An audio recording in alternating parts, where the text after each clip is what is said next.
지금부터 양안식 기능학 12주차 2차 시수업 내용에 들어가도록 하겠습니다. 지난 시간에는 주시편차에 대한 개념을 학습했죠. 주시편차라는 것은 두 눈의 정렬 상태가 사위나 사시처럼 어긋나 있는 것은 동일하지만 그 크기가 아주 미세한 것을 얘기한다라고 학습했습니다. 또한 이러한 미세하게 어긋나 있는 정도는 판룸의 융합 영역 안에서의 아주 작은 어긋남을 얘기하죠. 따라서 정리해보면 이렇습니다. 주시편차라고 하는 것은 두 눈의 정렬 상태가 판룸 융합 영역 안에서 미세하게 어긋나 있는 상태를 주시편차라고 얘기하게 되고요. 이런 주시편차의 경우에는 피로도를 유발할 수 있기 때문에 만약에 주시편차의 양이 크다면 프리즘을 이용해서 주시편차를 교정할 수도 있다는 내용에 대해서 학습해 보았습니다. 이번 시간에는 융합력을 검사하는 방법에 대해서 알아볼 텐데요. 원거리에서 융합력은 어떻게 측정하는지, 또 근거리에서 융합력 검사는 어떻게 진행하는지에 대해서 알아보도록 하겠습니다. 여러분들은 이런 내용을 통해서 원거리와 근거리에서 측정되는 융합력 검사에 대한 기초 지식을 학습할 수 있고, 더 나아가서 이런 내용을 토대로 해서 임상에 나갔을 때 융합력을 정확하게 평가할 수 있는 안경사로서의 역량을 기를 수 있습니다. 자, 우선 첫 번째로 원거리에서 측정하는 양성 융합력 검사에 대해서 알아볼 텐데요. 여러분들이 이 양성이라는 개념은 내가 누차 강조했듯이 눈을 모으는 폭주 방향을 얘기한다라고 했습니다. 반대로 음성은 계산을 얘기하는 거겠죠. 그렇다면 원거리에서 측정하는 것이고 양성 방향이니까 폭주하는 힘이 얼마만큼인지 측정하는 거고, 그때 융합력을 사용해서 얼마만큼의 힘을 써서 융합을 하는지 그 힘을 측정하는 것이다 라고 생각해 주면 좋을 것 같고요. 자, 첫 번째로 흐린 점을 평가를 하게 되겠죠. 그러니까 융합력 검사에서는 총 3가지 항목을 평가하게 됩니다. 그러니까 프리즘 양을 증가시키면서 흐린 점이 어디인지를 알아보고요. 또 분리점이 어디인지도 알아보고요. 최종적으로 회복점은 어느 지점인지를 측정하는 것이 융합력 검사가 되겠습니다. 그 중에서 이번 PPT에서는 흐린 점에 대한 개념을 좀 설명해 볼까 하는데요. 자, 우선 양쪽 눈의 로터리 프리즘으로 기저 외방 베이스 아웃 프리즘을 부과하게 됩니다. 즉 베이스 아웃 프리즘을 부과해서 결국은 양쪽 눈을 코 쪽으로 모으도록 하면서 검사를 진행하게 되고요. 점차 베이스 아웃 프리즘을 눈앞에 부과한 상태에서 이 프리즘 양을 1, 2, 3, 4 이렇게 프리즘 베이스 아웃이죠. 점차 높여가면서 이 사람이 정면에 주시하고 있는 타켓, 원거리에서 검사를 하는 거니까요. 이 타켓이 5m 거리에 있겠네요. 그죠? 예를 들어서 1, 2, 3, 4라고 써 있는 타켓을 보게 될 거고요. 눈은 여기 있을 거고요. 눈부터 시표까지의 거리는 5m가 되겠네요. 이 상태에서 검사를 진행하는 거고요. 눈 앞에다가 베이스 아웃 프리즘을 부과한다. 이 베이스 아웃 프리즘을 부과하는 것은 동그랗게 생겨있는 지금 오른쪽 그림에서 보는 것 같은 로터리 프리즘으로 사용해서 손쉽게 측정할 수 있다. 이때 여러분들이 알아야 하는 것은 로터리 프리즘의 0을 기점으로 시계 반대 방향으로 회전시키면 여기 다이얼이 이쪽에 달려 있잖아요. 그러면 베이스 아웃 프리즘의 양을 점차 높이는 거고요. 시계 방향으로 회전시키게 되면 이쪽 방향으로 오게 되면 베이스 인 프리즘의 양이 증가한다. 따라서 양성 융합력을 검사하는 것이기 때문에 이쪽 시계 반대 방향으로 점차 프리즘의 양을 높여가면서 베이스 아웃 프리즘의 양을 올려주면 되겠다. 그러다가 예를 들어서 9프리즘 다이옵터까지 증가시켰을 때 이 사람이 흐려요 라고 얘기하게 되면 이 9프리즘 다이옵터라는 크기가 바로 흐린 점의 위치가 되는 것입니다. 또한 두 번째로 중요한 개념이 이 9프리즘이라고 측정되어 있는 흐린 점이라고 하는 것은 바로 폭주 여력을 의미한다는 개념을 알고 있어야 됩니다. 무슨 얘기냐면 눈이 외 사이를 가지고 있는 사람이 융합력을 써서 양성 융합력을 써서 일단 평상시에 정의 상태로 만들어 놓겠죠. 이 상태에서 얼마만큼 더 코 쪽으로 눈을 모을 수 있는 여분의 힘이 남아있는지를 측정했더니 이 크기가 9프리즘 다이옵터라는 얘기가 되는 겁니다. 따라서 여러분들이 원거리에 5m 거리에다 시표를 걸어두고 베이스 아웃 프리즘을 이용해서 점차 프리즘 양을 높이다가 9 프리즘 다이옵터까지 측정되었을 때 흐리다라고 얘기하면 그 지점이 바로 이 사람이 가지고 있는 융합력을 그러니까 사위를 보정하고 남아있는 폭주 쪽으로의 여력인 폭주 여력의 양이 된다라고 생각해 주면 되겠고요. 자, 세 번째로 이 개념도 하나 알아두어야 하는데요. 양성 융합성 폭주라는 개념도 알아두어야 합니다. 그냥 있는 걸 그냥 한번 읽어볼게요. 양성 융합성 폭주는 폭주 여력에다가 외사이량을 더하거나 폭주 여력에다가 내사이가 있는 사람은 내사이량을 빼준 양을 양성 융합성 폭주라고 한다라고 정의하고 있습니다. 이 얘기는 무슨 얘기냐면 9프리즘 다이옵터에서 흐려요라고 얘기했는데 상황이 다르다는 얘기예요. 자, 근데 이거 멈추면 안 되는데. 멈춰버렸네요. 다시 잠깐만요. 네, 미안해요. 내가 이게 좀 조작이 좀 아직까지 좀 서툴러서 자꾸 PPT 프레젠테이션이 자꾸 꺼져요. 자, 어찌됐든지 간에 자, 이 개념을 내가 그 화이트보드를 이용해서 한번 자세히 한번 설명을 한번 해볼까 합니다. 이렇게 흰색으로 놓고 하면 좀 더 편하겠죠. 자, 두 눈이 있고요. 이 사람이 외사의 상태입니다. 그리고 지금 검사하는 것은 원거리에서의 양성 융합력을 측정하기 때문에 C표는 눈으로부터 5m 거리에 위치하는 상태고요. 눈앞에다가 뭐 리슬리 프리즘을 대긴 하지만 이렇게 그냥 간단하게 베이스 아웃 프리즘을 댄 것처럼 이렇게 표현을 한번 해보겠습니다. 눈앞에 베이스 아웃 프리즘을 부과한 상태에서 1, 2, 3, 9 프리즘 다이옵터 베이스 아웃까지 부과한 상태에서 이 사람이 저 흐려요. 불러 흐리다. 우리말로 흐리다라는 뜻입니다. 어쨌든 흐려요라고 얘기한 그 상황이 되겠죠. 그럼 이렇게 되는 거죠. 외사이 같은 경우는 일단 프리즘을 부과하기 전에 양성 융합력을 이용해서 눈을 정의 상태로 만들어 놓았죠. 그러니까 이 0 상태에서 측정을 시작하는 거예요. 사실 융합력 검사는. 그래서 눈앞에다 베이스 아웃 프리즘을 부과한 상태에서 얼마만큼 더 눈을 모을 수 있는지를 검사해 봤더니 9 프리즘 다이옵터 베이스 아웃을 부과하게 되면 흐린 점이 나타난다는 개념이겠죠. 자, 그럼 봅시다. 융합 여력이라는 개념은 어때요? 사위를 정의 상태로 만들어 놓은 이 지점 0 프리즘 다이옵터를 기점으로 해서 얼마만큼 더 눈을 모을 수 있는 힘이 남아있니? 잖아요. 그러니까 기준점이 0이 되겠죠. 그러니까 9 프리즘 다이옵터가 폭주 여력이 되는 것이고요. 그런데 양성, 폭주하는 방향으로 융합성 폭주는 얼마나 했니? 라고 만약에 물어본다라고 하면 어떻게 될까요? 폭주 여력에다가 외사이가 있는 사람은 어때요? 이 외사이 상태에서 이만큼을 정의로 만들기 위해서 뭘 썼어요?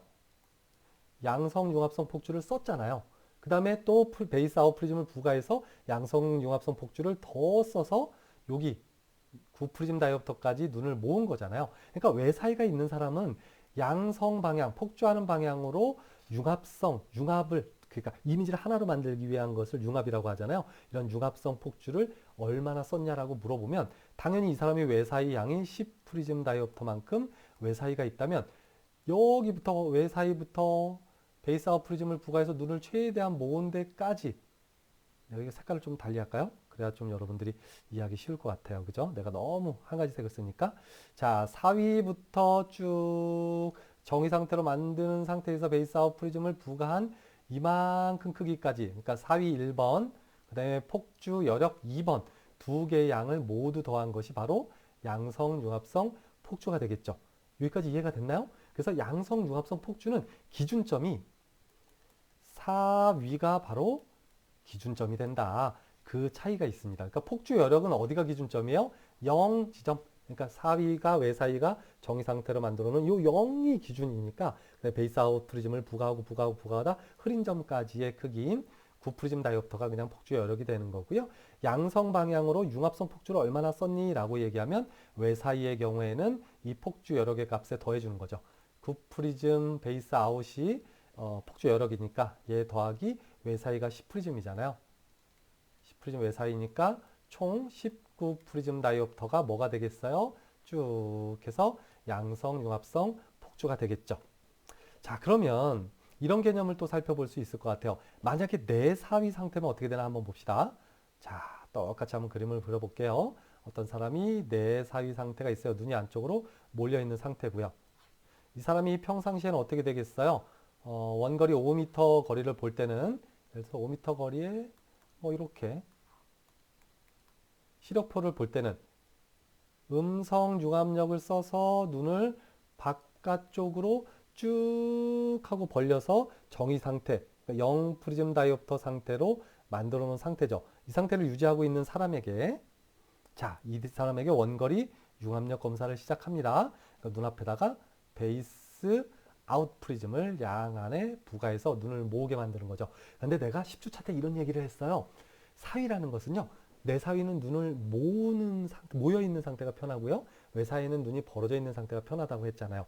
그러니까 여기서 베이스 아웃을 부과하게 되면 눈이 어떻게 되겠어요? 여기 앞에 보고 있던 타겟이 코 쪽으로 이동하면 눈을 안쪽으로 모아야 되겠죠. 그런데 외사위나 정위와는 다르게 내사위 같은 경우는 어떻게 돼요?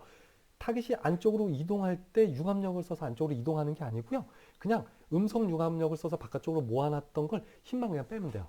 힘만 빼면 어떻게 되겠어요? 눈이 스르륵 하고 안으로 가는 거잖아요.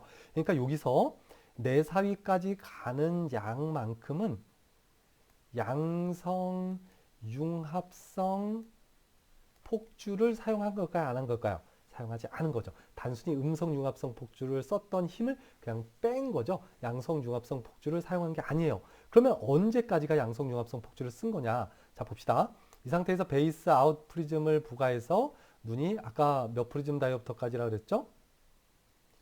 9 프리즘 다이옵터에서 동일하게 흐린 점이 나타났다라고 얘기하면 내가 좀 약간 좀 그림이 좀 그렇긴 한데 어쨌든 9 프리즘 다이옵터에서 흐려졌다라고 얘기하면 어떻게 될까요? 내가 지금 그림을 잘못 그렸어요.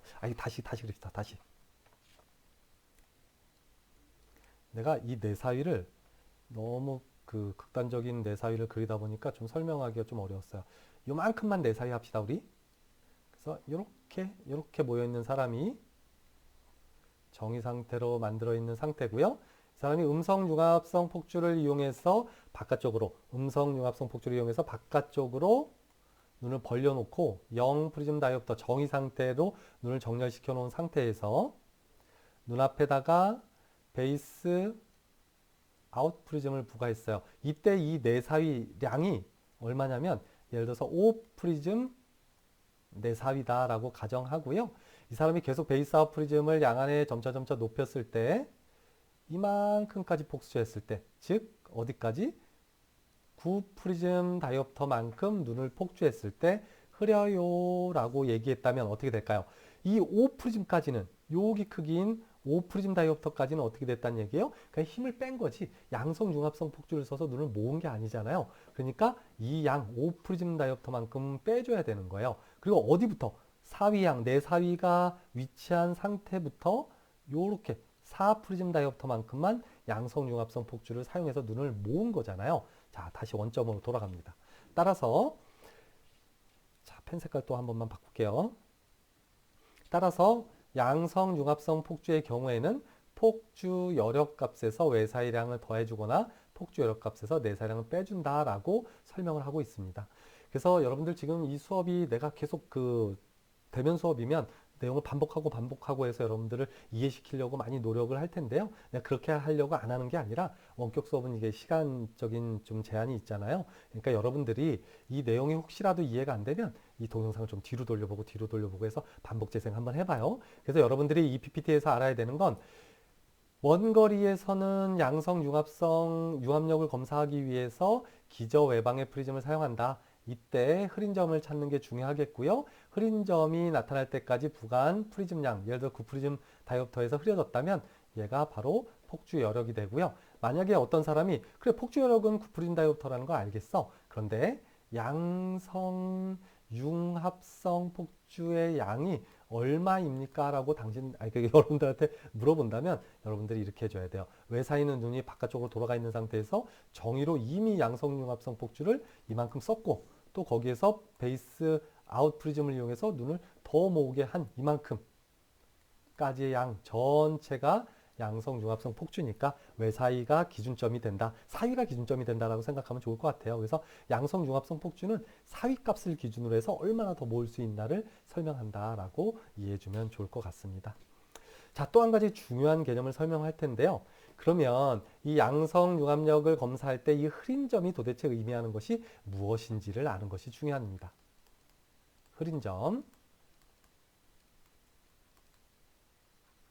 자, 그러니까 이 블러 포인트라는 개념을 아는 것이 정말 중요한데요. 여러분들이 그 흐린 점 이외에도 분리점과 회복점에 대한 개념도 좀 설명을 내가 분명히 해주겠지만 이 분리점과 회복점은 사실 양안시에 대한 어떤 평가를 할 때 크게 중요하진 않아요. 아주 중요하지 않은 건 아니지만 그런데 이 흐린 점은 정말 중요합니다. 이 흐린 점을 가지고 즉 폭주 여력 또는 계산 여력 뭐 이런 것을 가지고 지금 하는 것은 양성 융합력을 측정하는 것이니까 어쨌든 폭주 여력을 가지고 이 사람의 어떤 양안시적인 이상을 평가하고 또 프리즘을 처방할 때 사용하고요. 또 계산 방향인 계산 여력을 가지고 또 이 사람의 양안시 이상을 평가하고 또 프리즘 양을 처방할 때 사용한다라고 생각하면 좋아요. 그래서 어찌됐든 이 흐름점이 정말 중요해요. 그러면 이런 의문점이 좀 들지 않나요? 나만 드나? 도대체 왜 흐려지지? 왜 타겟이 흐려질까? 프리즘을 부과하는데 그냥 눈이 안쪽으로 모이기만 하면 되는데 왜 타겟이 흐려질까? 궁금하지 않나요? 자, 지금부터 그게 왜 흐려지는지를 한번 설명해 드리도록 하겠습니다. 자, 5m 거리에 어떤 시표를 뒀어요. 아, 그리고 참고적으로 이 시표도요, 아무 시표나 사용하는 게 아니에요. 그 사람이 최대 교정 시력이 1.0이라고 하면요, 이 최대 교정 시력보다 한 두 줄 정도 더 큰 시력표를 사용합니다. 그러니까 0.8 정도 시표를 사용한다라고 생각하면 돼요. 이것도 참고적으로 알고 있으면 되고요. 자, 어찌됐든 5m 거리에다가, 자, 눈으로부터 5m 거리에다가 타겟을 두고 보여주는 거죠. 그 상태에서 눈 앞에다가 베이스 아웃 프리즘을 부과하게 되면 어떻게 될까요? 눈이 안쪽으로 모여지겠죠. 왜냐하면 1, 2, 3, 4라고 써 있는 타겟이 이렇게 코 쪽으로 이동되니까요. 프리즘의 이 꼭지점 방향인 정각 방향으로 타겟이 이동하잖아요. 근데 눈이 폭주를 하지 않으면 복시가 발생하니까 눈이 모이겠죠. 양성 융합력을 써서 계속해서 눈을 모으겠죠. 그러다가 예를 들어서 9 프리즘 다이옵터까지 베이스 아웃을 부과했더니 더 이상 나는 융합력을 쓸 수 없어 하는 단계에 도달했어요. 그러니까 9 프리즘 다이옵터가 이 사람이 눈을 모을 수 있는 한계점이라고 생각해 봅시다. 0 프리즘 다이옵터부터 얘기하는 거예요. 그럼 이 9 프리즘 다이옵터라는 양이 폭주 여력이라는 건 아까 설명했고요. 왜 흐려지느냐가 키포인트가 되는 겁니다. 자, 이런 생각을 한번 해봅시다. 5m 거리에서 우리는 조절력은 얼만큼 사용하게 되나요? 0 다이옵터죠. 조절 전혀 안 하잖아요. 맞잖아요. 5m 이상은 광학적으로 무한대니까 이론적으로 조절을 전혀 하지 않는 상태로 바라보게 되겠죠. 그런데 우리는 이렇게 생각하면 좋아요. 여러분들 힘들 때 뭐 친구나 뭐 어머니나 아버지나 뭐 누나나 뭐 누구의 도움을 받고 싶어 하잖아요. 우리의 뇌도 마찬가지예요. 그러니까 이거요. 최대한 융합력을 써서 눈을 모호하는 상태인데 한계점에 도달하죠. 더 이상 눈을 모을 수 없는 상태가 되면 어떻게 되냐면 나 좀 도와줘 이렇게 머리에서 명령을 내립니다. 누구한테 명령을 내리냐면 지금 우리는 폭주에 대한 얘기를 하고 있잖아요. 그러니까 이 폭주를 도와줄 수 있는 조력자는 딱 도우미 친구는 한 명밖에 없어요. 누구냐면 조절이에요. 그러니까 조절을 하게 되면 어떻게 되죠? 우리 이 전 시간에 10주차, 9주차 때 배웠잖아요. 조절하고 폭주는 연결되어 있기 때문에 조절을 하면 어떻게 된다고요? 폭주도 덩달아서 따라서 할 수밖에 없어요. 또 조절 이완하면 어떻게 돼요? 계산이 되잖아요. 이게 연결되어 있다 그랬잖아요. 그러니까 조절을 조금만 사용하게 되면 나는 더 이상 융합력을 써서는 눈을 모을 수 없지만 눈을 추가적으로 더 모을 수 있는 힘이 생기는 겁니다. 왜? 도우미 친구가 도와주잖아요. 누가? 조절이 도와주잖아요. 더 정확하게 얘기하면 조절성 폭주의 도움을 받게 됩니다. 그런데 여러분들 이걸 알아야 돼요. 5m 거리의 타겟은 조절을 전혀 하지 않는 0 다이옵터의 조절을 사용할 때 좀 말이 좀 웃기긴 하는데 어쨌든 조절을 하지 않을 때만 선명하게 보여요. 그런데 만약에 우리가 조금이라도 이 상태에서 조절을 하게 되면 어떻게 될까요? 조절 타겟이 이렇게 앞쪽으로 당겨지잖아요. 그러니까 내가 제일 선명하게 보이는 타겟은 여기에요. 예를 들어서 0.25 다이옵터만큼 조절을 하게 되면 5m 거리가 아니라 그거보다 광학적으로 더 앞쪽에 포인트가 맞춰지는 거예요. 그러니까 어떻게 돼요? 그거보다 더 뒤에 위치해 있는 시력표는 흐리멍텅하겠죠. 흐리겠죠. 그러니까 이 사람이 흐려요라고 얘기를 합니다. 즉 흐리다고 얘기하는 지점은 조절이 개입된 지점, 즉 조절성 독주가 이제 막 들어가기 시작한 거예요. 무슨 얘기인지 알겠죠? 그래서 여러분들이 여기서 정리하면 이렇습니다. 흐린 점을 측정하기 위해서 즉 원거리에서 양성 융합력 검사에서 흐린 점을 측정하기 위해서는 베이스 아웃 프리즘을 부과한다. 이게 첫 번째. 두 번째는 이 흐린 점에서 측정된 프리즘 값이 폭주 여력을 의미한다. 또한 양성 융합성 폭주에 대한 개념은 이 측정된 폭주 여력에다가 외사이가 있는 사람은 외사이를 더해주고 폭주 여력에다 내사이가 있는 사람은 내사이량을 빼준다. 즉 기준점이 4위가 기준점이 된다라고 얘기했고 또한 이런 흐린 점이 나타나는 이유는 융합성 폭주를 최대한 이렇게 표현해야 되나? 최대한 쓰고 더 이상 손을 벌릴 수 없어. 벌릴 수 없으면 어떻게 해요? 이렇게 다른 손을 이용해서 조금 더 벌려줄 수 있잖아요. 그죠? 이렇게. 그러니까 얘가 뭐예요? 조절이다. 그런데 조절 포커스가 지금 그 10표가 5m 거리에 있으니까요. 그럼 5m에서는 조절 전혀 하지 않아야 타깃이 선명할 텐데 조금 조절이 들어가니까 흐리게 보여진다. 따라서 흐린 점이 측정되는 그 지점은 융합성 폭주를 최대한 한계점이다. 라고 생각해 주면 좋겠습니다. 자, 두 번째는 분리점에 대한 개념을 설명하겠습니다. 이제 이렇게 되는 거예요. 자, 외사이가 있는 사람이 정의 상태로 만들어서 평소에 있는 상태에서 베이스 아웃 프리즘을 부과해서 눈을 얼마만큼 너 더 모을 수 있니 했더니 요만큼까지 모으고 난 더 눈을 모을 수 없어. 뭘 이용해서는 융합력을 써서는. 그래서 요 지점이 폭주 여력 값이 되고 더 이상 융합성 폭주는 사용할 수 없는 지점이 됩니다. 이 지점부터 시표는 흐려지게 될 거고요. 흐려지는 이유는 조절이 개입돼서 조절성 폭주의 도움으로 눈을 더 모으기 위해서입니다. 그러면 이때부터 예를 들어서 프리즘 양을 아까 예시에서 9 프리즘 베이스 아웃을 부과했을 때 저 흐려요 라고 얘기했다면 그럼 이제 10 프리즘 베이스 아웃을 부과하면 어떻게 될까요? 사실 조절성 폭주의 도움을 안 받게 되면 복시가 발생하게 될 텐데 조절성 폭주의 도움을 사용해서 조금 더 눈을 모을 수 있어요. 근데 대신 저 타겟은 흐려요. 그 상태에서 계속 높입니다. 11 프리즘 다이옵터, 12 프리즘 다이옵터, 13 프리즘 다이옵터 높이다가 13 프리즘 다이옵터가 될 때 브레이크는 깨진다는 의미잖아요. 저 시표가 이제 흐린 것뿐만이 아니라 이제 두 개로 보이네요 라고 얘기하는 거예요. 그게 바로 브레이크 포인트, 분리점입니다. 그러면 자 보세요. 10 프리즘 다이옵터부터 13 프리즘 다이옵터까지는 뭘 사용한 거예요? 자, 0 프리즘부터 9 프리즘 다이옵터까지는 뭘 썼죠? 그렇죠.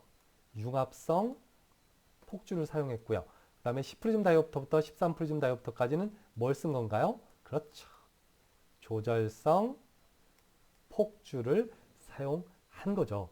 자, 이 화면을 좀 지워보고요. 따라서 분리점까지 측정된 프리즘의 양은 조절성 폭주의 양이 됩니다. 그 양은 어떻게 되는 거냐면 이렇게 되는 거예요. 자, 0 지점부터 예를 들어서 눈을 이게 지금 여기 코라고 하고요.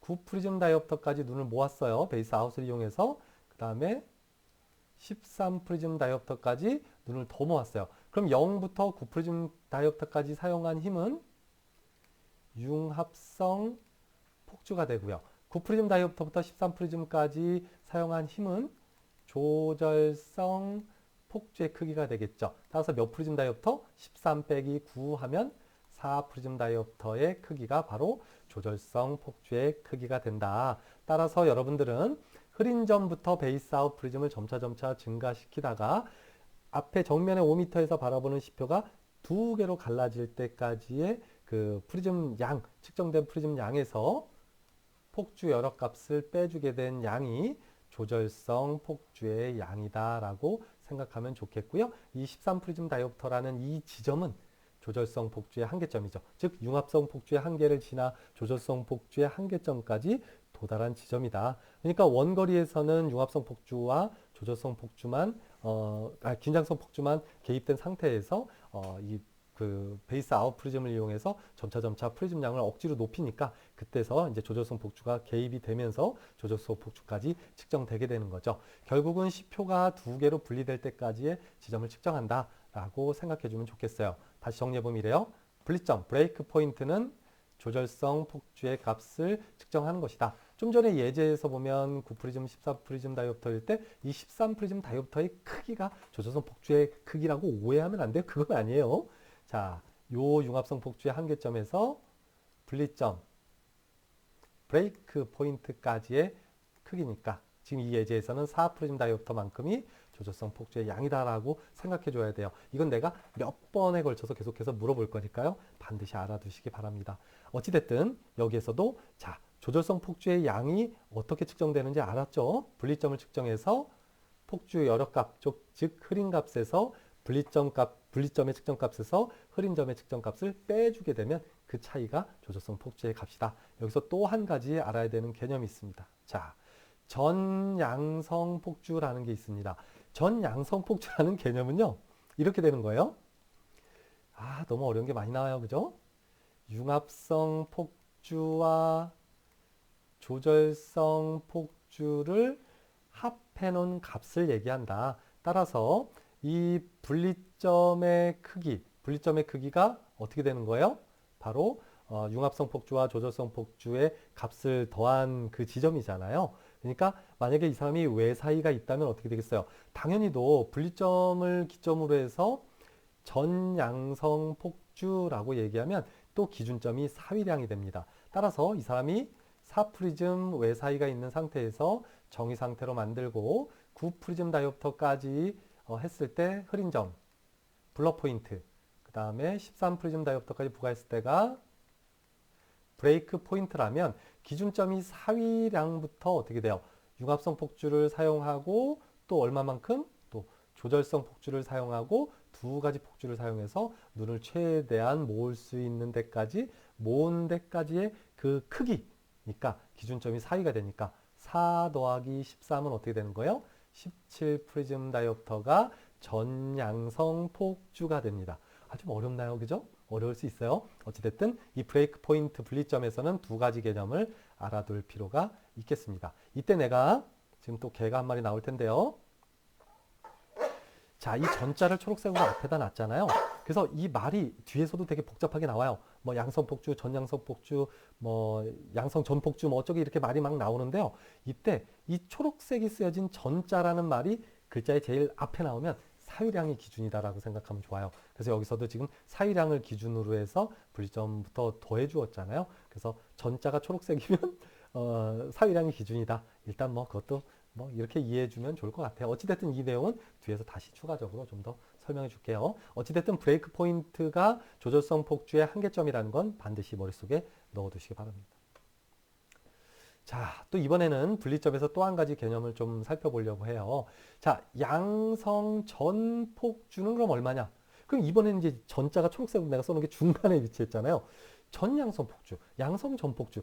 이게 사실 좀 말장난 같지만 그래도 의미는 좀 달라요. 그래서 양성 방향으로 전체 폭주 값이 얼마냐를 나타내는 의미가 되고요. 이때 이 전자라는 것이 중간에 붙어 있기 때문에 자, 결국은 여기 PTC라고 써놨죠? 이거 넘어가면 안 되는데? 이 PTC라고 넣는 게 얘예요. 양성 전폭주 얘기하는 거예요. 양성 전폭주에 PTC라고 써 있잖아요. 그러니까 얘도 기준점이 얘는 0이다. 양성 전폭주, 전이 중간에 들어가잖아요. 사위량 기준으로 브레이크 포인트까지다라고 생각하면 좋을 것 같고요. 그 다음에 전 양성 폭주는 이것도 브레이크 포인트와 관련되어 있는 건데 전자가 맨 앞에 가 있죠. 전체 양성 폭주라는 의미예요. 그래서 전자가 앞에 들어가니까 전 양성 폭주는 사유량이 기준점입니다. 따라서 TPC 전 양성 폭주는 얼마가 될까요? 지금 이 예제에서는 4프리즘에서 10프리즘 다이옵터까지니까 14프리즘 다이옵터가 전 양성 폭주폭이 되고요. 또 양성 전 폭주폭은 0에서 브레이크 포인트까지인 10프리즘 다이옵터에 해당된다라고 생각해주면 좋을 것 같아요. 그래서 이 분리점에서도 이 두 가지 개념을 추가적으로 또 알아둘 필요가 있습니다. 아마 좀 헷갈릴 거예요. 그래서 영상을 자꾸 돌려보고 해야 돼요. 왜냐하면 이 폭주력과 관련된 내용만 해도 보통 한 4, 5주차 이상은 설명을 해야 되는데 우리가 지금 양한시가 전체 지금 한 학기 동안 전체 내용을 해야 되기 때문에 내가 계속 반복 설명은 안 하고 있다고 좀 이해해 주세요. 자, 이번에 회복점에 대한 개념을 설명하도록 하겠습니다. 그래서 어떤 사람에게 계속해서 이렇게 뭐 예를 들어서 4프리즘 외사이가 있는 사람이 당연히 융합력을 써서 양성 융합력을 써서 정의 상태로 만들고 있겠죠. 그 상태에서 베이스 아웃 프리즘을 부과해서 블러 포인트 흐리다라고 얘기하는 지점이 예를 들어 9프리즘 베이스 아웃 지점이고 또 브레이크 두 개로 분리되어 있다라고 얘기하는 지점이 13프리즘, 베이스 아웃 프리즘까지 측정을 일단 끝냈어요. 그러면 흐린 점과 분리 점까지는 측정을 했잖아요. 그럼 이제 하나 남아있는 게 회복점입니다. 펜 색깔을 좀 바꿔서. 자, 이번에는 리커버리 포인트에 대한 얘기를 할 텐데요. 리커버리 포인트는 이겁니다. 계속해서 베이스 아웃 방향으로 프리즘 양을 계속 늘리다가 이제 10표가 두 개가 됐네요. 그죠? 복시 상태가 됐어요. 왜? 융합성 폭주도 다 썼고요. 조절성 폭주도 다 썼어요. 더 이상 쓸 폭주가 없어요. 그러니까 이제 두 개로 딱 갈라져 있는 상태에서 이번엔 베이스 아웃 프리즘의 양을 줄여줍니다. 베이스 아웃 프리즘의 양을 감소시켜서 12프리즘, 11프리즘 이렇게 밑으로 가는 거예요. 그러다가 예를 들어서 10프리즘 다이옵터 베이스 아웃 방향, 그러니까 13프리즘에서 베이스 아웃에서 베이스 인 방향으로 좀 프리즘 양을 좀 줄였죠. 그랬을 때 10표가 다시 두 개로 보이던 10표가 하나가 됐어요 라고 얘기한다면 그 지점이 바로 회복점, 리커버리 포인트가 되는 것입니다. 그런데 이런 리커버리 포인트 같은 경우는 사실 뭐 어떤 중요한 개념이 있다기보다는 요 개념만 여러분들이 이해하고 나머지는 뭐 크게 생각 안 해도 돼요. 이 회복점에 대한 개념은 딱 한 가지만 이해하면 됩니다. 어떤 개념이냐면 이런 양한시의 질을 평가하는 거다. 아까는 그랬잖아요. 어떤 양한시 이게 양적인 평가를 하는 거예요. 0부터 얼마만큼 융합성 폭주를 쓸 수 있니? 얼만큼 조절성 폭주를 쓸 수 있니? 그래서 브레이크, 분리점까지 측정했잖아요. 그러면 이번에는 이 양이 아니라 그러면 이 사람이 가지고 있는 그러니까 어떤 양한시의 회복력? 여러분들이 막 어떤 운동을 하고 막 해서 되게 힘들었어요. 근데 이 몸의 컨디션을 회복하는 게 아주 빠르게 회복되는 사람이 있고요. 어떤 사람은 뭐 힘든 운동 뭐 조금만 하고 나면 막 며칠 끙끙 앓아 누워요. 그럼 둘 중에서 첫 번째 사람 같이 금방 회복되는 사람이 아주 건강한 사람이잖아요. 이 리커버리 포인트 회복점도 마찬가지라고 생각하면 됩니다. 자, 아래쪽 봐주세요. 1번 예제와 2번 예제가 있어요. 똑같아요. 블러 포인트는 10 프리즘 다이옵터 베이스 아웃이고 브레이크 포인트는 20 프리즘 다이옵터 베이스 아웃을 부과했을 때 브레이크 포인트가 나타났습니다. 동일한 상황에서 회복점을 평가했더니 1번 사람은 회복점이 18 프리즘 베이스 아웃까지 줄여갔을 때 딱 두 단계만 줄였네요. 그죠? 두 단계만 줄였더니 저 두 개로 보이던 지표가 하나로 보여라 라고 얘기하는 사람과 정말 중요한 개념이에요. 이거 꼭 알아두세요. 지금 개를 내가 안 내려놨는데 이 개가 나오는 거는 정말 중요한 개념이에요. 내가 뭘 얘기하는지 알죠? 자, 또 20프리즘 다이옵터까지 브레이크 포인트가 측정된 상태에서 베이스 아웃 프리즘을 점차 줄였더니 8프리즘 다이옵터 베이스 아웃까지 부과했을 때 이제 하나로 보여요라고 얘기하는 사람 1번 사람과 2번 사람이 누가 더 양한시의 질적인 것이 좋으냐. 그러니까 뭐 사람으로 치면 체력이 누가 더 좋으냐. 뭐 이렇게 설명해서 비유할 수도 있어요. 그러니까 양한시의 체력이 누가 더 좋으냐. 체력이라고 하면 좀 그런가? 어찌됐든 질적인 상태를 평가할 수 있다. 당연히도 1번 사람과 같이 빠르게 회복되는 사람이 양한시의 질적으로는 우수하다. 이 사람이 뭐 양한시의 양적으로는 나쁠지는 몰라요. 예를 들어 뭐 사위가 뭐 20% 외 사위가 있거나 이렇게 아주 양적으로는 되게 나쁜 사람일 수는 있어도 질적으로는 아주 좋다. 그러니까 양한시에 어떤 문제에 봉착했을 때 그것을 해결하는 능력이 좋다라고 생각하면 좋을 것 같아요. 따라서 리커버리 포인트에서는 이 개념을 알아두시기 바랍니다. 양한시의 질을 평가한다. 그랬을 때 회복되는 지점이 빠르게 회복되는 사람이 양한시의 질이 좋다라고 생각해주면 좋겠습니다. 자, 이번에는 양성 쪽, 코 쪽으로 눈을 모으는 양성융합력 검사에 이어서 이번에는 계산하는 방향의 음성융합력을 원거리에서 어떻게 검사하는지를 알아볼 텐데요. 방법이나 절차는 다 동일한데요. 프리즘의 방향만 바뀝니다. 자, 이때 이 초록색으로 써놓은 글자에 별표를 30만 개를 일단 쳐주고요. 내가 이 개념을 자세히 설명 한번 해볼게요. 자, 이렇게 설명하면 좋을 것 같아요. 우리가 최대한 눈을 이렇게 정렬시켜 놓은 상태에서 예를 들어 외사이가 있는 사람이 눈을 이렇게 똑바로 정렬한 상태에서 이번에는 계산력을 측정하는 거니까 융합력을 검사하는 거니까 음성 융합력을 검사하는 거니까 어떤 프리즘을 부과하나요? 그렇죠. 눈앞에 베이스 인 프리즘을 부과하죠. 두 눈에서 뭐 예를 들어서 이렇게 외사이가 있는 상태에서 베이스 인 프리즘을 부과하는 거예요. 또는 이렇게 네 사이가 있는 사람한테 똑같이 베이스 인 프리즘을 눈앞에 부과하면서 점차 이 베이스 인 프리즘의 양을 증가시키면서 검사를 하다가 분리점이 나타나는 지점을 측정합니다. 근데 이상하죠? 원거리 양성 융합력 검사에서는 흐린 점을 찾고 분리점을 찾고 회복점을 찾았는데 왜 분리점을 바로 찾고 얘는 왜 흐린 점이 없지? 라는 포인트가 중요한 겁니다. 그래서 내가 아까 여기 흐린 점 없이 바로 분리점이 나타나는 거에 별표를 쳐놓으라고 했죠. 이건 100만 개 정도 쳐놓아야 합니다. 자, 이렇게 생각하면 좋아요. 자, 눈을 정렬 상태를 똑바로 만들어 놓은 상태에서 외사이든 내사이든 관계없어요. 자, 이 상태에서 베이스 인 프리즘을 부과해서 눈을 바깥쪽으로 쭉 벌렸어요. 베이스 인 1프리즘, 2프리즘, 3프리즘, 4프리즘, 5프리즘, 6프리즘 늘리다가 더 이상 눈을 벌릴 수 없는 상태가 되면 그럼 어떻게 하면 좋을까요? 조절의 도움을 좀 받으면 좋아요. 어떻게 하냐면 조절 이완할 수 있으면 조절을 쭉 하고 좀만 더 이완해주면 조금 더 벌릴 수 있을 거예요. 그죠? 근데 우리가 원거리에서는 5m 이상의 광학적 무한대를 보고 있어요. 조절이 이미 0 상태, 그러니까 최대한 조절을 이완한 상태인데 더 조절을 이완할 수 있나요? 없죠. 따라서 원거리의 경우에만 해당되는 거예요. 바깥쪽으로 눈을 최대한 벌려놓은 상태에서 더 벌리려고 하면, 즉 음성 융합력의 한계점, 즉 계산 여력을 측정된 이 상태에서는 더 프리즘을 부과해도 흐린 점이 나타나지 않고 분리점 상태에서 끝이다. 그러니까 분리점 밖에는 나타날 수 없어요. 왜? 조절을 사용할 수 없기 때문에. 더 정확하게 얘기하면 원거리에서 음성 융합력을 측정할 때는 조절에 이완을 할 수 없기 때문에 흐린 점이 나타나지 않습니다. 라고 대답을 해줘야 돼요. 여기다 내가 13번이라고 이렇게 쳐놓을게요. 13번이 될 수가 있죠? 뭐 어쨌든 중요하다는 얘기예요. 자, 그래서 자, 예제를 한번 들어볼게요.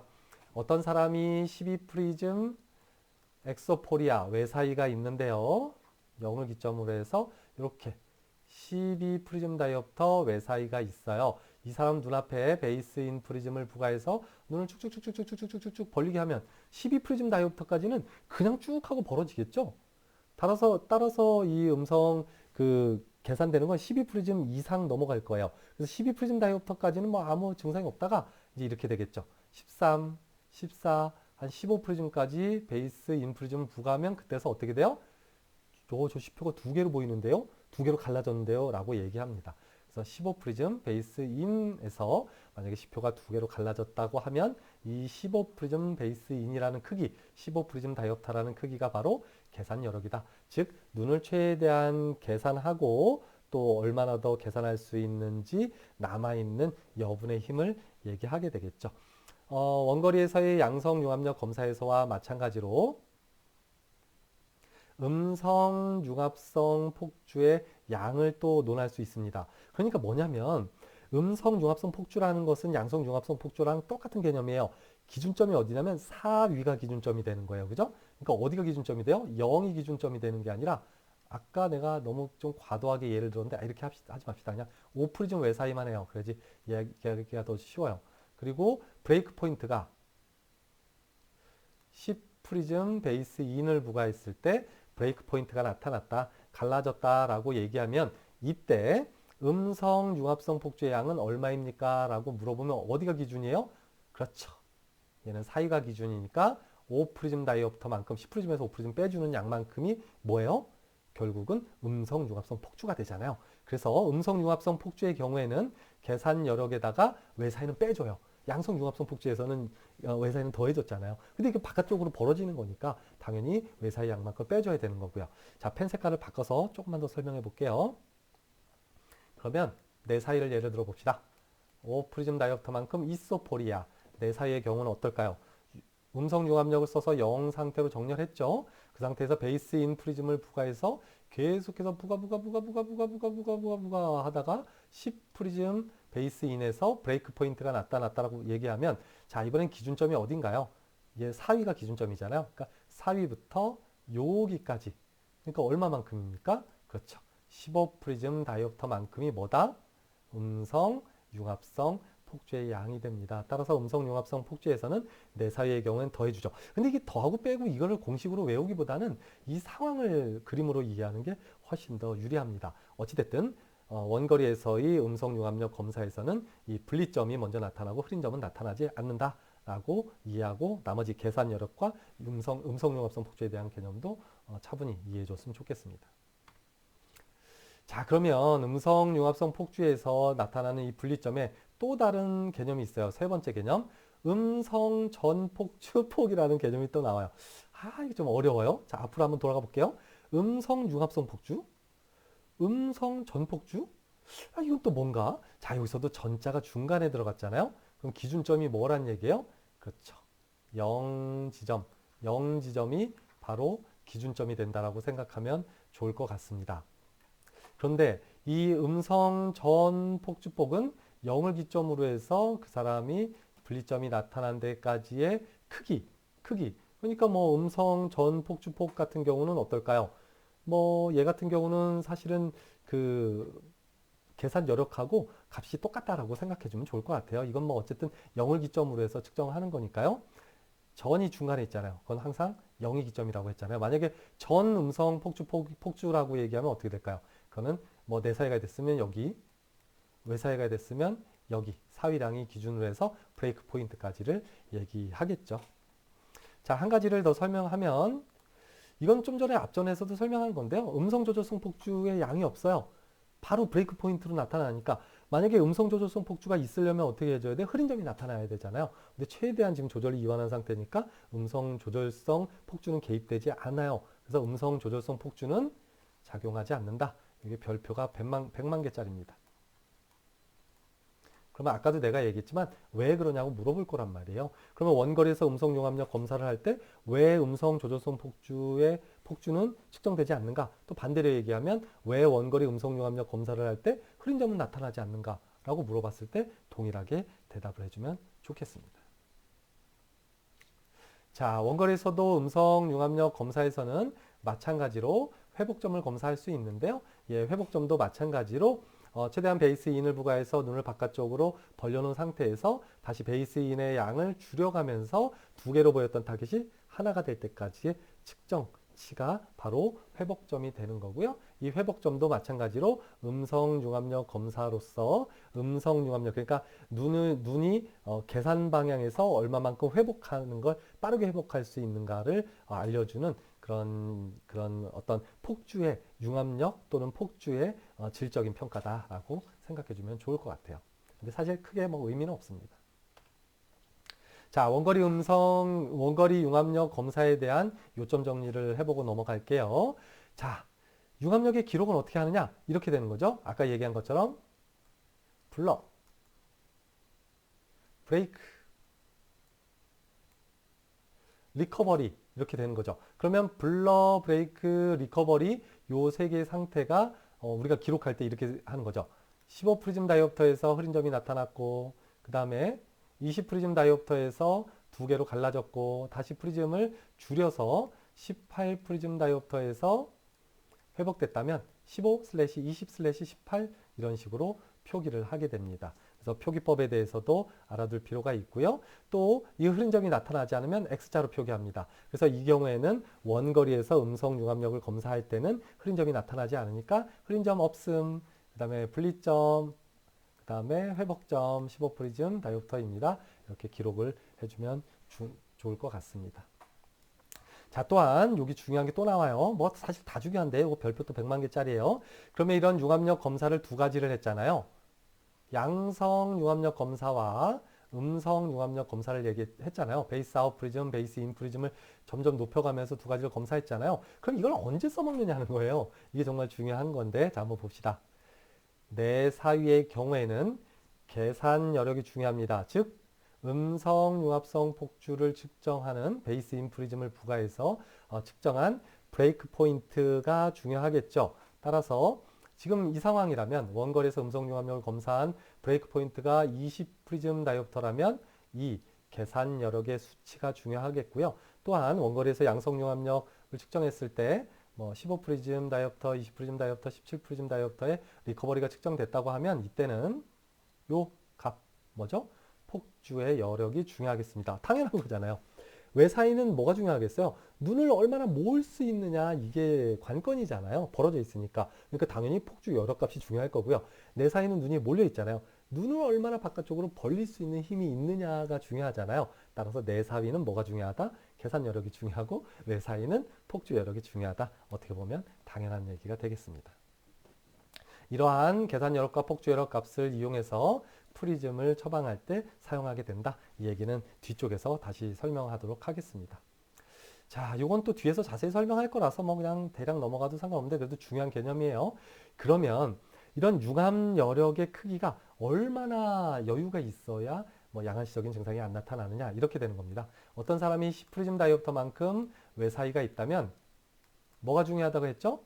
폭주 여력이 중요하다고 했죠. 폭주 여력이 최소한 20프리즘 다이옵터, 즉 사위량의 2배 해당되는 정도의 폭주 여력을 가지고 있으면 양한시적인 증상이 나타나지 않고 이론적으로 그렇다는 얘기예요. 이 2배보다 더 적으면 예를 들어서 폭주 여력이 뭐 15프리즘 다이옵터이다, 19프리즘 다이옵터이다 이렇게 사유량의 2배가 되지 않는다면 양한시적인 증상이 나타날 수 있다라고 생각해 주면 좋겠습니다. 자, 정리를 또 하는 거예요. 그럼 이거 교재에 나와 있으니까 교재 여기 좀 흐린 점에 대한 내용 좀 틀린 부분은 좀 고쳐놓으면 되고요. 어찌됐든 한번 설명해 볼게요. 자, 이렇게 그래프로 표현할 수 있어요. 이 0점을 기준으로 해서 바깥쪽으로 되어 있으면 엑소포리아, 안쪽은 이소포리아 이렇게 기준을 잡고요. 자, 뭐 요 기준으로 한번 살펴보세요. 이 사람은 자, X라고 표기된 지점이 사위양인데 4프리즘의 으르렁 외사이를 가지고 있는 사람이에요. 일단 이 사람은 당연히도 평상시에 이렇게 0 위치로 정렬시킨 상태에서 유지하고 있겠죠. 사시가 아니니까요. 자, 첫 번째부터 살펴봅시다. 1. 이게 그대로 다 문제가 되는 겁니다. 이게 다 빈칸이겠죠. 이렇게 다 빈칸일 거예요. 여기 뭐 중요한 내용이에요. 어찌됐든 차분히 살펴볼게요. 자, 사위량이 얼마예요? 라고 물어보면 이 그래프를 주고요. 요 X라고 표시된 위치에 표시되어 있는 값을 얘기해 주면 되고요. 엑소포리아는 외사이, 이소포리아는 내사이가 됩니다. 당연히도 0을 기점으로 내사이는 이쪽에 표현되어 있고 뭐 이소포리아 이렇게 기록이 되어 있겠죠. 자, X라고 표시되어 있는 4프리즘 다이옵터가 이 사람의 사유량이죠. 그래서 사유량은 얼마입니까? 다음 그래프를 보고 빈칸에 알맞는 말을 뭐 고르시오, 설명하시오 하면 그렇게 대답해 주면 되는 거예요. 자, 이번에는 2번 폭주 여력 값은 얼마인지를 또 물어보고 있네요. 자, 폭주 여력을 측정하기 위해서 눈앞에 어떤 프리즘을 부과해야 되죠? 그렇죠. 베이스 아웃 프리즘을 부과해서 눈을 모으다가 언제? 그렇죠. 저 흐려요 라고 얘기하는 지점, 즉 흐린 점까지의 거리가, 아니 크기가, 프리즘 양의 크기가 폭주 여력이 되겠습니다. 여기까지 어렵지 않죠? 자, 세 번째. 양성 조절성 폭주는 얼마인가? 양성이라고 하는 거니까 코 쪽으로 눈을 모으는 거겠네요. 코 방향으로. 그죠? 당연한 거고요. 자, 조절성 폭주니까 어떻게 되는 거예요? 융합성 폭주를 다 사용하는 한계점이 바로 흐린 점이고 여기부터 조절에 도움을 받아서 더 눈을 코 쪽으로 모을 수 있잖아요. 그러니까 요 분리점까지의 요만큼의 크기가 바로 양성 조절성 폭주의 값인 5프림 다이옵터가 되겠습니다. 자, 4번을 살펴볼게요. 이번엔 양성 융합성 폭주의 크기를 나타내라 라고 돼 있죠. 그럼 양성 융합성 폭주는 뭐가 중요하죠? 그렇죠. 흐린 점까지죠. 일단 융합성 폭주가 작용하는 데까지가 흐린 점이잖아요. 기준점이 어디라 그랬어요? 양성 융합성 폭주는? 그렇죠. 사위량이 기준이니까 여기부터 여기까지니까 19프리즘 다이옵터가 되겠죠. 그죠? 흐린 점까지가 15프리즘 다이옵터고 사위량이 4프리즘이잖아요. 4 더하기 15는 19. 이렇게 돼서 양성 융합성 폭주의 값은 19프리즘 다이옵터가 됩니다. 또 그 다음부터 이제 말장난이 나와요. 양성 전 폭주 폭은 어디냐라고 했을 때 이 전자가 지금 중간에 위치해 있잖아요. 중간에 위치했잖아요. 그 기준점이 어디예요? 중간인 0이 기준이고 양성 폭주, 그러니까 융합성 폭주와 조절성 폭주를 다 써서 얼만큼 코 쪽으로 양성 쪽으로 모을 수 있느냐는 얘기예요. 그 어디까지? 그렇죠. 여기부터 분리점까지 크기가 바로 양성 전폭주입니다. 여기부터 좀 이제 머리가 복잡해지기 시작해요. 20프리즘 다이옵터가 되고요. 자, 아래쪽에 그러면 양성 전폭주가 아니라 전 양성 폭주는 얼마인가라고 물어보겠죠. 이때 전자가 앞에 나왔네요. 그러면 양성 폭주니까 융합성 폭주와 조절성 폭주를 모두 얘기하는 거고요. 이때 기준점이 앞쪽에 있으니까 사위량이 기준이 되고요. 여기부터 여기까지니까 어떻게 되겠어요? 20 더하기 4, 20 요만큼이잖아요. 그러니까 24프리즘 다이옵터가 전양성 폭주가 됩니다. 이해 안 되면 이 영상 자꾸 돌려보세요. 자, 계속 설명할게요. 자, 이번에는 전융합성 폭주 폭은 얼마이냐고 또 물어보고 있습니다. 이거 좀 개념이 조금 생소해요? 융합성 폭주의 폭을 나타내긴 하는데 전체 융합성 폭주래요. 이 얘기는 뭐냐면 음성과 양성을 모두 합쳤을 때 융합성 폭주를 얼마나 쓸 수 있냐. 그러니까 융합성 폭주를 써서 얼마나 모을 수 있고 얼마나 벌릴 수 있느냐를 의미하는 거죠.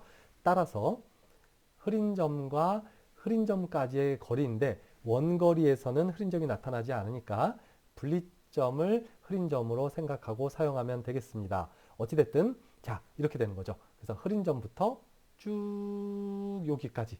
그러니까 융합성 폭주를 써서 전체적으로 음성 쪽이든 양성 쪽이든 얼마나 눈을 모으고 벌릴 수 있니? 라는 걸 물어보는 거죠. 이 파란색으로 써놨잖아요. 중요해요. 자, 그러니까 몇 프리즘 다이옵터예요? 15 프리즘 다이옵터, 9 프리즘 다이옵터. 그러니까 뭐냐면 베이스 인 프리즘을, 베이스 아웃 프리즘을 사용해서 검사한 폭주 여력값과 계산 여력값의 합이라고 생각하면 될 것 같아요. 좀 더 이해하기 쉬울 수도 있어요. 자, 마지막으로 전 폭주폭. 그러면 뭐 융합성 폭주든 뭐 그 조절성 폭주든 이런 거 생각하지 말고 그냥 전체 폭주가 얼마냐라고 물어보는 거죠. 이건 뭘 얘기하는 거예요? 여러분들이 폭주근점 측정한 거랑 똑같다고 보면 됩니다. 그래서 어디부터 어디까지? 분리점부터 분리점까지를 얘기하게 됩니다. 그래서 29 프리즘 다이옵터가 되는 거겠죠. 자, 그러면 이번에는 계산 방향의 얘기만 또 모아서 한번 정리해 보려고 그래요. 자, 계산 여력은 얼마입니까? 원거리에서니까 흐린 점은 나타나지 않고 분리점을 뭐라고 얘기했죠? 계산 여력값이라고 얘기했죠? 이건 심플하네요. 그죠? 자, 그러면 음성 조절성 폭주는 얼마입니까? 라고 얘기하면 음성 쪽으로는 뭐라 그랬어요? 최대한 조절을 이완한 상태에서 더 조절을 이완할 수 있나요? 없죠. 따라서 음성 조절성 폭주는 얼마입니까? 라고 얘기하면 없습니다. 또는 X 또는 0입니다. 0, 숫자 0 없다는 뜻이죠. 제로라고 대답을 해주면 되겠고요.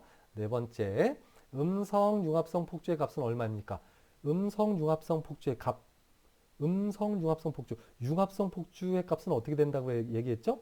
기준이 사위량이 기준이라고 얘기했잖아요. 이거 조금 헷갈릴 수 있지만 어쨌든 사위량을 기점으로, 왜냐하면 여기까지는 음성 융합력을 써서 눈이 바깥쪽으로 벌어진 게 아니잖아요. 그냥 사위가 양성 융합성 폭주를 써서 눈을 모아놓은 상태에서 그냥 힘을 뺀 거죠.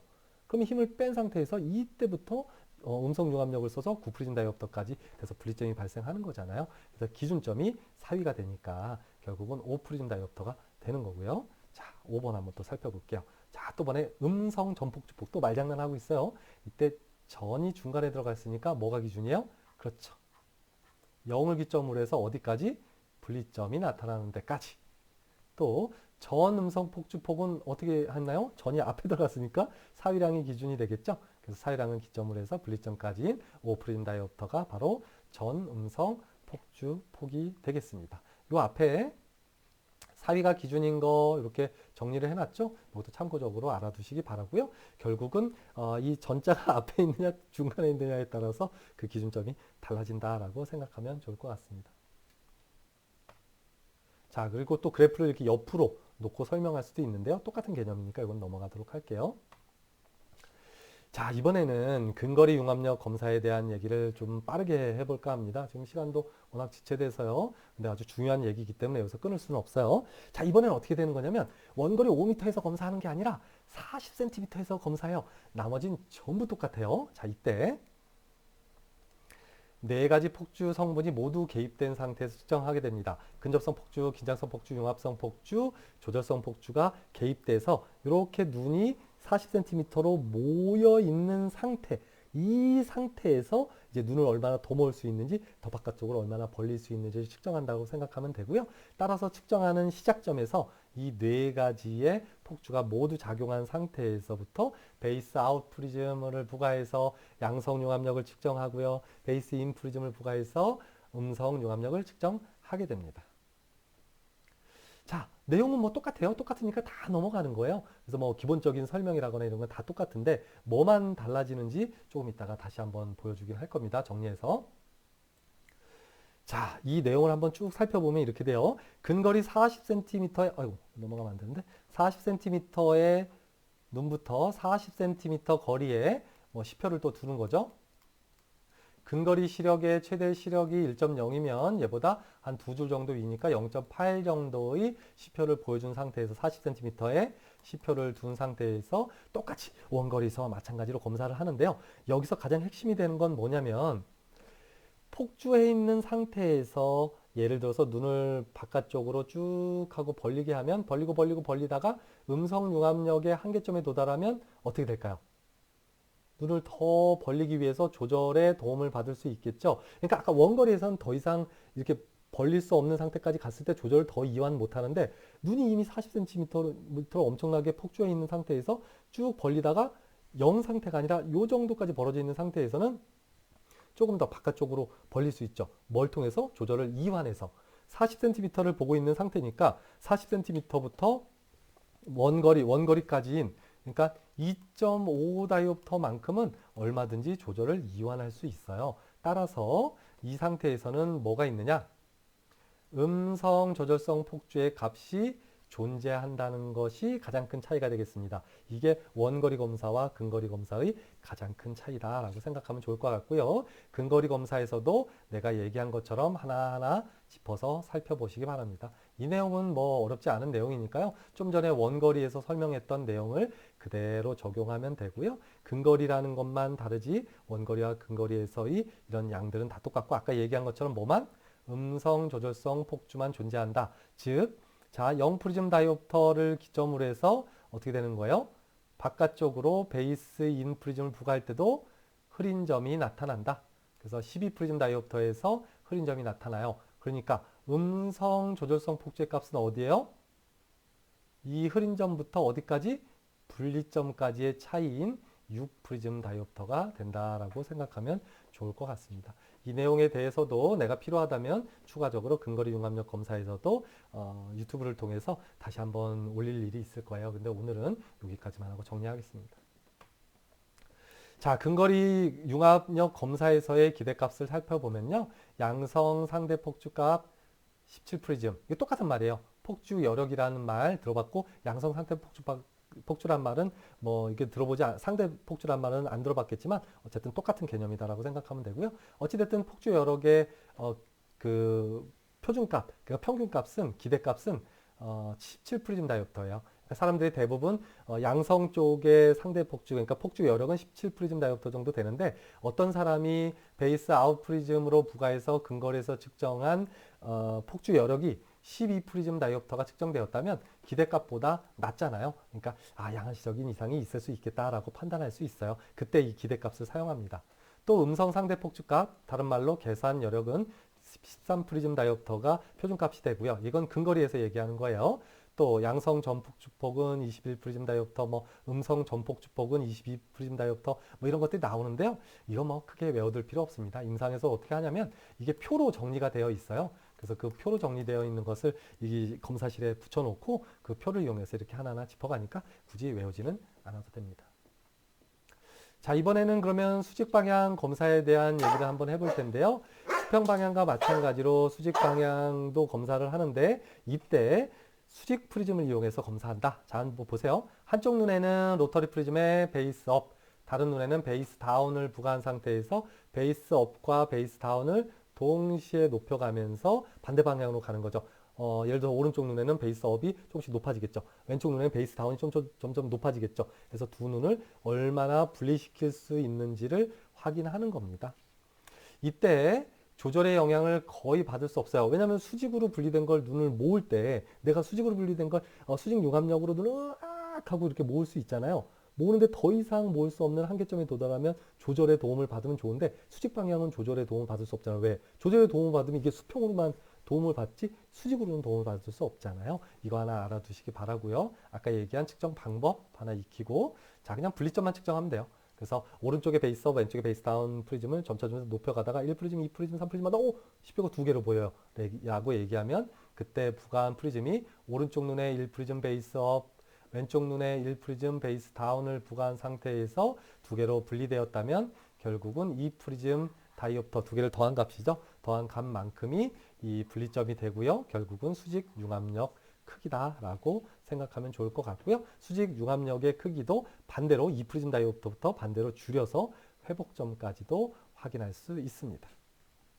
또 마지막에 설명하고 있는 건 이거죠. 수평 방향에 비해서 이 융합력도 엄청나게 작고요. 조절에 또 영향도 받지 않기 때문에 결국은 아주 적은 양의 그 수직 사이만 있어도 사실 안정 피로를 상당히 느낍니다. 그 이유는 수직 방향의 융합력의 크기가 워낙 작기 때문에 그래요. 그래서 이런 것들을 물어볼 수 있겠죠.